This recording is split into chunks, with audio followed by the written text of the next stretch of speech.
হযরতে মারিয়াম আলাইহিসসালামের মায়ের ঘটনা কোরআন শরীফের মধ্যে আসছে। উনার মা নিয়ত করছিল, রাব্বি ইন্নী হাররারতু, আয় আল্লাহ আমার যে সন্তান হবে এই সন্তানকে আমি ওয়াকফ করে দেব। সন্তান হওয়ার পরে দেখা গেল মেয়ে হয়েছে মারিয়াম, তবুও তিনি ওয়াকফ করে দিলেন। এই মেয়েটা বাইতুল্লাহ ইবাদত বন্দেগী করত। তাফসীরের মধ্যে আসছে যখন মারিয়াম আলাইহিস সালাম বড় হলেন, বিবাহের বয়স হলো, ওনার মা সহ অন্যরা সবাই বললেন তোমাকে বিবাহ দিয়ে দেব।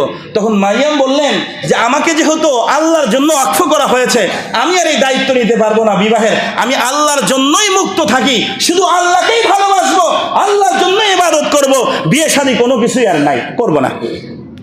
আল্লাহর জন্য কোরবানি করছে না করে নাই? আল্লাহু আকবার।